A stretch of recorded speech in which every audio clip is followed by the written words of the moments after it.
ہیں۔ آپ غور فرمائیں، فاروق اعظم کی یہ شان ہے۔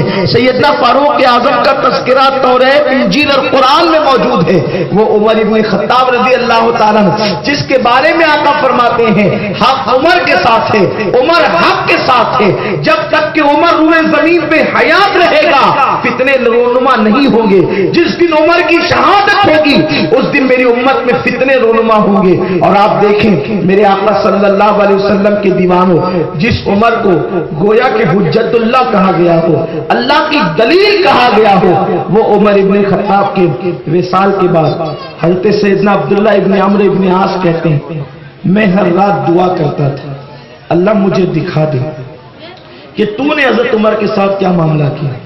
وہ عمر خدا کے خوف سے روتے روتے جس کے چہرے پر آنسوؤں کے نشان پڑ گئے تھے، آنسوؤں کی لکیریں پڑ گئی تھی، اس فاروق اعظم رضی اللہ تعالیٰ کے بارے میں حضرت عبداللہ ابن عمرو ابن عاص دعا کرتے تھے اللہ مجھے دکھا کہ تو نے ان کے وصال کے بعد، ان کی شہادت کے بعد ان کے ساتھ کیا سلوک کیا، تو نے ان کی شہادت کے بعد ان کے ساتھ کیا سلوک کیا۔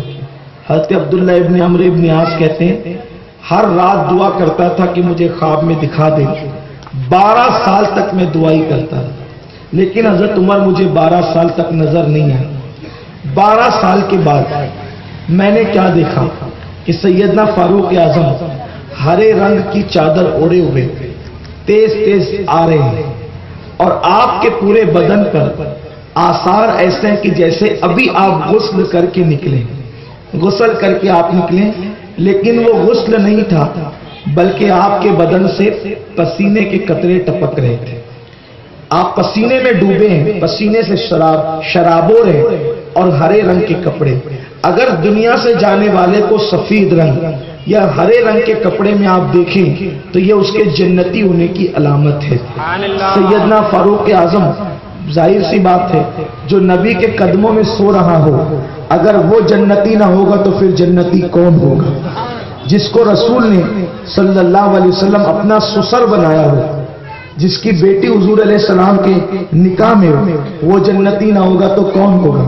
بہرحال جس کا ذکر تورات اور انجیل میں ہے وہ جنتی نہ ہوگا تو کون ہوگا؟ فاروق اعظم کو سامنے سے آتا دیکھ کر انہوں نے سیدنا فاروق اعظم کو سلام کیا۔ سیدنا فاروق اعظم نے سلام کا جواب دیا، انہوں نے عرض کیا اے امیر المومنین، آپ کے پردہ فرمانے کے بعد سے لے کر آج تک ہر دن ہر رات میں اللہ کی بارگاہ میں دعا کرتا رہا کہ میرے اللہ، میرے پروردگار مجھے دکھا دے کہ فاروق اعظم کی شہادت کے بعد تو نے ان کے ساتھ کیا معاملہ کیا، ان کے ساتھ کیا سلوک کیا، لیکن میں نے کبھی آپ کو نہیں دیکھا، حتیٰ کہ آج میں آپ کو دیکھ رہا ہوں۔ امیر المومنین خلیفۃ المسلمین سیدنا فاروق اعظم نے ارشاد فرمایا اے عبداللہ کتنے سال ہو گئے میری شہادت کو؟ سیدنا عبداللہ ابن عمرو ابن عاص نے کہا امیر المومنین آپ کی شہادت کو 12 سال ہو گئے ہیں اور 12 سال کی دعاؤں کے بعد آج میں نے آپ کو خواب میں دیکھا۔ فاروق اعظم کا جواب سنیں، آپ فرماتے ہیں عبداللہ جس دن سے شہادت ہوئی تھی اس دن سے لے کر آج تک میں اللہ کو حساب دے رہا تھا، میں اللہ کو حساب دے رہا تھا۔ یہ کون کہہ رہا ہے؟ کون کہہ رہا ہے؟ سیدنا فاروق اعظم۔ حالانکہ اس کو کوئی غلط رنگ نہ دے، یہ ہماری عبرت کے لیے ہے۔ وہ حساب فرشتوں کو نہیں دے رہے تھے، اللہ کو دے رہے تھے، اور جو اللہ کو حساب دے تو پھر وہاں دیدار خدا بھی ہوتا ہے اور پھر جن کے رتبے ہیں سوا۔ لیکن اس کو ہم اپنے انداز سے دیکھیں، ہم اپنی عبرت کے لیے لیں۔ فرماتے جس دن سے شہادت ہوئی، یہ بھی فاروق اعظم کی فضیلت ہے کہ سب سے حساب محشر میں ہوگا اور ان سے حساب بعد وصال ہی ہو رہا ہے اور وہ بھی رب حساب لے رہا ہے۔ اور جب اللہ اکبر خدا کا دیدار ہو تو پھر یہ دعا کی جانی چاہیے کہ پھر حساب تو طویل ہوتا رہے، کہ وہ حساب لیتا رہے اور اس کا دیدار ہوتا رہے۔ اس سے بڑھ کر بھی کوئی فضیلت ہوگی، لیکن کوئی اس کو دوسرا رنگ نہ دے، لیکن اپنی عبرت کے لیے۔ امام غزالی فرماتے ہیں کہ حضرت فاروق اعظم کہتے ہیں کہ 12 سال میری شہادت کو ہو گئے، اس دن سے لے کر آج تک میں حساب دیتا رہا، وہ پوچھتا رہا، میں عرض کرتا رہا، وہ پوچھتا رہا، میں عرض کرتا رہا، وہ پوچھتا رہا، میں عرض کرتا رہا، یہاں تک کہ مجھے یہ لگا کہ کہیں ایسا تو نہیں کہ میری پکڑ ہوگی، کہیں ایسا تو نہیں کہ میری پکڑ ہوگی۔ کون یہ بات کہہ رہا ہے؟ امت کا محدث کہہ رہا ہے۔ کون یہ بات کہہ رہا ہے؟ جس کی رائے کی تائید میں قرآن کی 22 آیتیں نازل ہوئی۔ جو آج امت کی عورتیں پردہ کرتی ہیں، یہ فاروق اعظم کے مشورے کی تائید میں ہے۔ جو آج امت میں شراب حرام ہے، یہ فاروق اعظم کے مشورے کی تائید میں ہے۔ ہر طواف کرنے والا جو آج مقام ابراہیم پہ نماز پڑھتا ہے واجب الطواف، یہ فاروق اعظم کے مشورے کی تائید میں ہے۔ وہ کہتے ہیں میرا اللہ مجھ سے پوچھتا رہا، میں جواب دیتا رہا، پوچھتا رہا، جواب دیتا رہا، پوچھتا رہا، جواب دیتا رہا، حتیٰ کہ مجھے یوں ڈر لگا کہیں ایسا تو نہیں کہ میری پکڑ ہو جائے گی۔ تو میرے رب کی رحمت نے مجھے ڈھانپ لیا، میرے اللہ کی رحمت نے مجھے ڈھانپ لیا، اور میرے رب کے کرم نے مجھے جب ڈھانپ لیا تو میرے اللہ نے اپنے فضل سے مجھ سے کہا کہ جا، میں نے تجھے بخش دیا۔ فرمایا 12 سال تک جواب دیتا رہا، 12 سال تک جواب دیتا رہا، حتیٰ کہ آج اس کے کرم سے میری بخشش ہو گئی، مجھے بخش دیا گیا۔ اے عبداللہ، سو تو مجھے آج دیکھ رہا ہے خواب کے اندر، میں آپ سے صرف اتنا پوچھنا چاہتا ہوں، اس روایت میں تو سیدنا فاروق اعظم کی کئی فضیلتیں ثابت ہو رہی ہے جو عنوان کے تحت کبھی بیان کی جا سکتی ہے، میرا عنوان آج وہ نہیں، لیکن آپ سے پوچھتا ہوں کہ جب امیر المومنین سیدنا فاروق اعظم سے 12 سال تک حساب لیا جاتا ہے اور وہ جواب دیتے ہیں، اور پھر وہ عمر جس کا اللہ کے خوف میں روتے روتے چہرے پر آنسوؤں کے نشان پڑ جائیں، جس کو آقا جنت کی بشارت دیں، جس کے جنتی ہونے کا اعلان کرے، اور جن کی راتیں مصلی پر گزرے،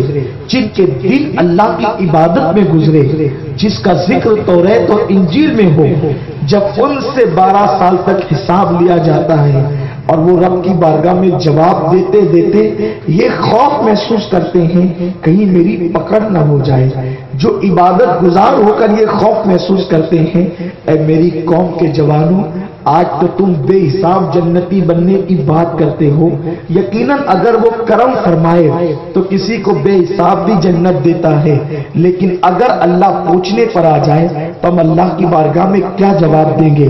یہی جواب ہوگا اپنا کہ ہاں مولا، ہاں تو نے راتیں دی تھی سکون کے لیے، تو نے راتیں دی تھی عبادت کے لیے، تو نے راتیں دی تھی تیری بارگاہ میں گریہ وزاری کرنے کے لیے، تو نے راتیں دی تھی بیوی کے حقوق ادا کرنے کے لیے، تو نے راتیں دی تھی وَجَعَلْنَا اللَّيْلَ لِبَاسًا، تو نے رات کو ہمارے لیے پردہ بنایا تھا۔ ہاں ہاں مولا، جو رات پردے کے لیے دی تھی اس رات کو ہم نے عیاشیوں کے لیے وقف کر دیا تھا، برائیوں کے لیے وقف کر دیا تھا، بے حیائیوں کے لیے وقف کر دیا تھا۔ اس وقت میری قوم کے جوانوں مجھے بتاؤ، اپنی رات کی داستان تو مکمل طور پر اپنے دوستوں کو بتانے کی ہمت نہیں رکھتے، اپنی راتوں کی داستان، اس رنگین راتوں کی داستان اپنے اللہ کو کیسے بتاؤ گے؟ اپنے رب کو کیسے بتاؤ گے؟ وہ زبان کہاں سے لاؤ گے؟ وہ زبان میں طاقت کہاں سے لاؤ گے کہ تم اپنے اللہ کو یہ جواب دے سکو کہ مولا ہم نے راتوں کو زنا کے لیے وقف کیا تھا، ہم نے راتوں کو شراب کے لیے وقف کیا تھا، ہم نے راتوں کو گناہوں کے لیے وقف کیا تھا۔ ہاں ہاں، جب لوگ راتوں کو اپنے آرام گاہ کے لیے چلے جاتے تھے، لوگ راتوں پر اپنے بستر پہ چلے جاتے تھے، تو اس وقت ہم معاذ اللہ لوگوں کو فون لگا کر 2-2 3-3 گھنٹہ ناجائز تعلقات قائم کرنے کے لیے لڑکیوں سے گفتگو کرتے تھے، بات چیت کرتے تھے۔ میرے پیارے آقا صلی اللہ علیہ وسلم کے پیارے دیوانوں، مجھے بتاؤ ہمارے پاس اللہ کی بارگاہ میں دینے کے لیے جواب کیا ہے؟ اور میرا رب فرماتا ہے اَيَحْسَبُ الْإِنسَانُ أَن يُتْرَكَ سُدًى، کیا انسان یہ تصور کرتا ہے کہ ان کو میں بے حساب چھوڑ دوں گا؟ ان سے حساب لوں گا، اور کس شان سے حساب لوں گا؟ آقا کریم صلی اللہ علیہ وآلہ وسلم فرماتے ہیں اگر کسی انسان نے کسی انسان کی دیوار پر تھوک دیا ہوگا تو کسی کی دیوار پہ تھوکنے کی وجہ سے اللہ اس کے بارے میں بھی آپ سے پوچھے گا۔ حضرت سیدنا امام اعظم امام ابو حنیفہ نعمان بن ثابت ایک رستے سے جا رہے ہیں کہ آپ کے جوتے میں گوبر لگ گیا۔ جب گوبر لگا، فطری چیز ہے، انسان اگر کوئی نجاست لگ جائے تو پتھر پہ پیر رکھ کے پٹکتا ہے۔ سیدنا امام اعظم نے جب جوتے میں گوبر لگ گیا تو ایک پتھر پر اپنے پیر کو پٹکا تو اس سے جوتے سے گوبر نکل کر سامنے کی دیوار پر پڑ گیا۔ وہ جو سامنے کی دیوار تھی وہ دیوار ایک مسلمان کی دیوار تھی، اور اس زمانے میں دیواریں مٹی کی ہوتی، تو اب اگر اس سے گوبر نکالتے تو مٹی بھی ساتھ میں نکلتی دیوار سے، اگر دھوتے تو مٹی بھی ساتھ میں دھلتی، یعنی کسی نہ کسی اعتبار سے نقصان کس کا تھا؟ دیوار کا تھا کہ دیوار عیبدار ہوتی۔ حضرت امام اعظم نے اس دروازے پہ دستک دی۔ جب دروازے پہ دستک دی تو دروازہ اندر سے بند تھا۔ پوچھنے والے نے پوچھا کون؟ تو آپ نے فرمایا نعمان بن ثابت۔ تو اتفاق سے جس کی دیوار پر گوبر پہنچا تھا وہ شخص امام اعظم کا مقروض تھا، اس نے بہت بڑی رقم امام اعظم سے قرضے کے طور پہ لی تھی۔ اس نے سوچا کہ امام قرضہ مانگنے آ گئے تو وہ شرمندہ ہوا۔ امام نے فرمایا میں قرضہ مانگنے نہیں آیا، تو باہر نکل۔ جب وہ باہر نکلا تو فرمایا کہ میرے پیر کے جوتے میں گوبر لگا تھا، جب میں نے پیر پٹکا تو تیری دیوار پہ گوبر چلا گیا۔ اے شخص، اب جتنا قرضہ تو نے مجھ سے لیا ہے وہ قرضہ میں تجھے معاف کرتا ہوں، اس شرط پر کہ تو میرا یہ جرم معاف کر دے تاکہ قیامت کے دن اللہ مجھ سے اس بارے میں سوال نہ کرے۔ میں تم سے پوچھنا چاہتا ہوں مسلمانوں، اگر کسی کی دیوار پر اپنے جوتے کا لگا ہوا گوبر لگ جائے تو امام اعظم اپنا پورا قرضہ پوری رقم لگا کر کے اس کی معافی کے لیے کوشش کرتے ہیں تاکہ قیامت کے دن اللہ سوال نہ کرے۔ میرے پیارے آقا علیہ السلام کے پیارے دیوانوں، ہم کسی کی دیوار کو نہیں، کسی کی بیٹی کو داغدار کرتے ہیں، کسی کی بیٹی پہ دھبا لگاتے ہیں، وہ بھی گوبر کا نہیں بلکہ گناہ کا دھبا لگاتے ہیں۔ میری قوم کے جوانوں، امام اعظم ابو حنیفہ سے سیکھو، جو امام اعظم رمضان المبارک کے اندر 61 مرتبہ قرآن ختم کرتے ہیں، ایک دن میں، ایک رات میں، ایک تراویح میں، وہ امام اعظم جو ایک رات میں کبھی 300، کبھی 700، کبھی 1000 رکعت نفل نماز پڑھتے ہیں۔ اگر کسی کی دیوار امام اعظم کے جوتے کے گوبر کی وجہ سے داغدار ہو جائے تو اس امام کو قیامت میں جواب دینے کا اس طرح تصور بے چین اور بے قرار کرتا ہے کہ وہ پورے قرض کو معاف کر کے صرف دیوار کی داغداری سے معافی کے طلبگار ہوتے ہیں۔ ان لوگوں کا کیا ہوگا جو رات میں 2-2، 3-3 گھنٹہ لڑکیوں کو فون کر کے ان کے وجود کو گناہوں سے داغدار کرتے ہیں، کسی کی بیٹی کو گناہوں کے دھبے سے داغدار کرتے ہیں، وہ رب کی بارگاہ میں کیا جواب دیں گے؟ اللہ کے پیارے حبیب غیب دا نبی صلی اللہ علیہ وسلم نے ارشاد فرمایا، جو کسی عورت کو نظر بھر کر کے دیکھے قیامت کے دن اس کی آنکھوں کے اندر آگ بھری جائے گی۔ جو صرف نظر بھر کر کے دیکھے اس کی آنکھوں میں آگ بھری جائے گی۔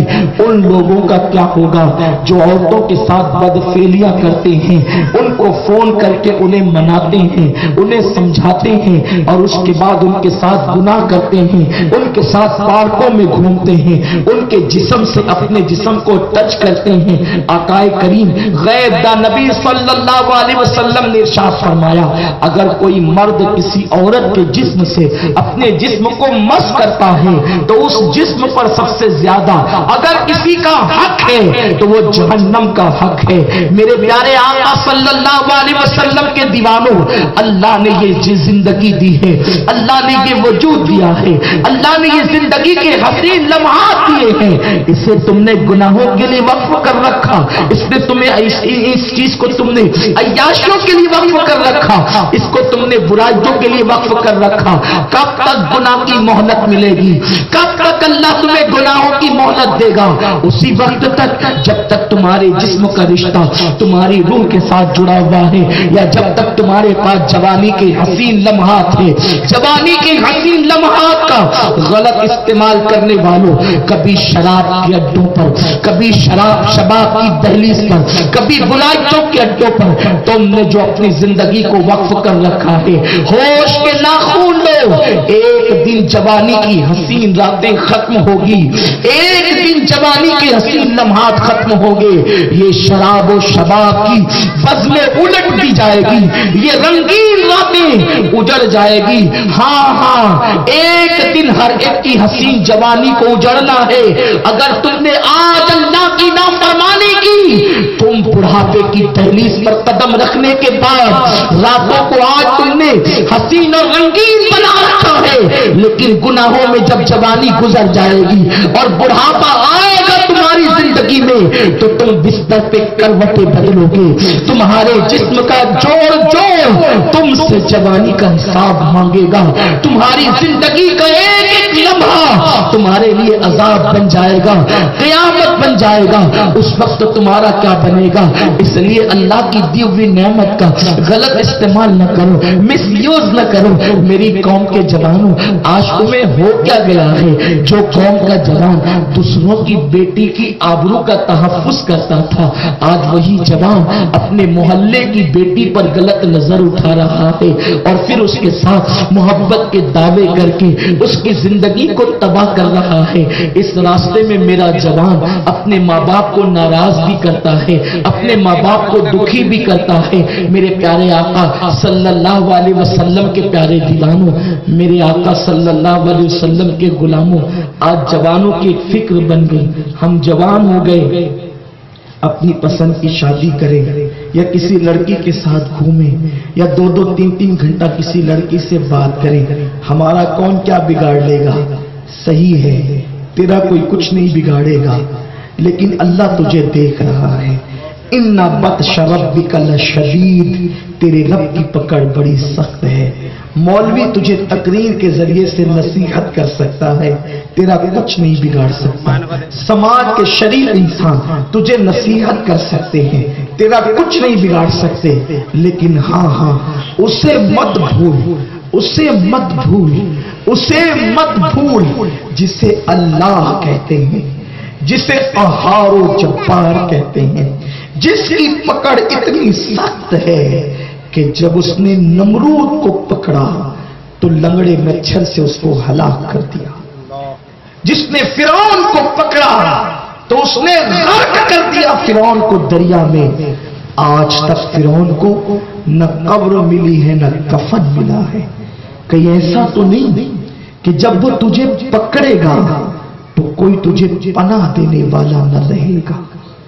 جب وہ تجھے پکڑے گا تو وہ تیری صورت تک بدل دے گا، تیری شکل تک بدل دے گا، تیرے دوستوں کو تیرا دشمن بنا دے گا، تیرے بھائیوں کو تجھ سے دور کر دے گا، تیرے ماں باپ کے دل سے تیری محبت کو نکال دے گا۔ ہاں جب وہ پکڑنے پر آتا ہے تو بادشاہوں کے ہاتھ میں وہ بھیک کا کٹورا تھما دیتا ہے۔ ہاں جب وہ پکڑنے پر آتا ہے تو محل میں رہنے والوں کو بے گھر کر دیتا ہے۔ ہاں جب وہ پکڑنے پر آتا ہے تو مالداروں کو فاقہ کش کر دیتا ہے۔ اس بڑی تاریخ دنیا کی تاریخ ہے، دنیا کی تاریخ کا تاریخ ترین باب ہے کہ جو لوگوں کو بھیک دیتے تھے انہیں بھیک مانگتے ہوئے دیکھا گیا، جو لوگوں کو پہ اپنے ہاتھوں سے ظلم کرتے تھے انہیں خود ظلم کی چکی میں پستا ہوا دیکھا گیا۔ کیا تمہیں نہیں پتا، کیا تمہیں نہیں پتا تاج محل بنانے والا بادشاہ اخیر عمر قید و بند میں گزارتا ہے؟ کیا تمہیں نہیں پتا مجرے سننے والے بادشاہوں کے سامنے ناشتے میں ان کے بیٹوں کے سر آتے ہیں، تم خدا کو بھول گئے ہو. اپنی جوانی اور اپنی طاقت میں اللہ کو بھولنے والوں، اللہ تمہیں نہیں بھولا. تم سب کی نظروں سے چھپ سکتے ہو، تم قدرت کی نظر سے نہیں چھپ سکتے، تم اللہ کی نگاہوں سے نہیں چھپ سکتے. اور جس دن وہ کسی قوم کے لیے عذاب کا فیصلہ کر لیتا ہے تو پھر کوئی اسے بچا نہیں سکتا. جب میرے اللہ نے قوم لوط کے لیے عذاب کا فیصلہ کیا تو جناب ابراہیم خلیل کو لوطیوں پہ ترس آ گیا، جناب لوط کی قوم پہ ترس آ گیا، رحم آ گیا. حضرت ابراہیم اللہ سے کہنے لگے میرے اللہ ان پر عذاب نازل نہ فرما. اللہ نے فرمایا ابراہیم تو دعا نہ کر، تو خاموش رہ. عرض کی اللہ میرے لیے تو نے مجھے اپنا خلیل بنایا، ان پہ عذاب نازل نہ فرما. اللہ نے فرمایا تو چپ رہ ابراہیم، میں ان پہ عذاب نازل کروں گا. قرآن یہاں تک کہتا ہے کہ جناب خلیل اللہ سے لڑنے لگے. لڑنے سے مراد محبت والا لڑنا، جیسے محبوب و محب لڑتے ہیں اس طریقے سے لڑنا. حضرت ابراہیم علیہ السلام تکرار کرتے رہے بار بار میرے اللہ ان کو میرے لیے معاف کر دے. اللہ نے فرمایا ابراہیم تو میرا خلیل ہے، لیکن جب ہم کسی کے لیے عذاب کا فیصلہ کر لیتے ہیں تو پھر اب تجھے دعا کرنے کی اجازت نہیں دیتے. حضرت ابراہیم کو چپ کرا دیا گیا. اللہ قرآن میں کہتا ہے یاد کرو اس دن کو جب ابراہیم اللہ سے لڑنے لگا قوم لوط کے بارے میں، لیکن ہوا وہی جو اللہ نے کرنا تھا. آپ مجھے بتائیں اگر اللہ عذاب دینے کا فیصلہ کر لے تو جناب لوط جناب ابراہیم علیہ السلام کو کہا جاتا ہے تو خاموش رہنا، تو کچھ نہ کہنا. اگر سفارش کرنے کے لیے جناب خلیل آتے ہیں تو ان کو روک دیا جاتا ہے، ان کو چپ کرا دیا جاتا ہے. آج ہمارا سفارشی کون ہے؟ آج ہمارا تائید کرنے والا کون ہے؟ آج ہمارا حمایت کرنے والا کون ہے؟ اگر اللہ حمایت اٹھا دے تو کوئی حمایت نہیں کر سکتا. اگر اللہ امان اٹھا دے کوئی امان نہیں دے سکتا. اللہ پناہ اٹھا دے کوئی پناہ نہیں دے سکتا. میری قوم کے جوانوں، جب اللہ ان پہ عذاب نازل کر سکتا ہے جو قوم لوط ہے، آپ اور ہم میں کوئی سرخاب کے پر لگے. ان میں تو 3-4 برائیاں تھیں، ہم میں تو 50 برائیاں ہیں. اگر اللہ عذاب کا فیصلہ کرے تو کیا ہوگا؟ اس لیے اپنی جوانی کا غلط استعمال نہ کرو. رات کے 2-2 3-3 بجے تک 2-2 3-3 گھنٹے تم لڑکیوں کو مناتے ہو. برا نہ ماننا، میں ایک عرض کرنا چاہتا ہوں جتنا پیار تو ایک لڑکی کو دیتا ہے ناجائز طور پہ، اگر اتنا پیار تو اپنی ماں کو دے تو ولی بن جائے، تیری زندگی کا ہر مسئلہ حل ہو جائے. بوڑھی ماں تو انتظار میں بیٹھتی ہے میرا بیٹا گھر آئے گا تو میری خیریت پوچھے گا، لیکن اے جوان تجھے ماں کی خیریت پوچھنے کا وقت نہیں، اور تو فون پہ اتنا منا رہا ہے. کس کو منا رہا ہے؟ کس کو؟ جو اپنے ماں باپ کی بے وفا اور غدار لڑکی ہے، جو اپنے ماں باپ کی وفادار نہ ہوئی وہ تیری وفادار کیا ہو سکتی ہے؟ جو اپنے ماں باپ کی باغی ہوئی وہ تیرے ساتھ کیا وفا کر سکتی ہے؟ میرے پیارے آقا علیہ السلام کے پیارے دیوانوں، مجھے حیرت ہے. محبت محبت محبت، پیار پیار پیار. میں کہتا ہوں جتنا پیار تم ناجائز طور پہ دے رہے ہو، جائز طور پہ امت کو دو، جائز طور پہ اولاد کو دو، جائز طور پہ ماں باپ کو دو. خدا کی قسم پیار ہی ایمان ہے. اللہ لا ایمان لمن لا محبت لا. آگاہ ہو جاؤ، محبت کے بغیر ایمان نہیں. مگر کون سی محبت؟ ماں باپ کی محبت، اولاد کی محبت، پڑوسیوں کی محبت، رشتہ داروں کی محبت، اہل و عیال کی محبت، رسول پاک کی محبت، صحابہ کی محبت، اولیاء کی محبت، اللہ کی محبت. یہ محبت ایمان کی طرف لے جاتی ہے. لیکن جس کو فلموں میں محبت کہا جا رہا ہے وہ محبت نہیں، نفسانیت ہے. سوچو ان بوڑھے ماں باپ کے دل پہ کیا گزرتا ہوگا جو صرف تمہاری پیار کے محتاج ہیں. ہمارا حال تو یہ ہے، ہم مزارات پر چلے، مہم شریف جا رہے. کیوں جا رہے؟ اس لیے کہ دعا قبول ہو.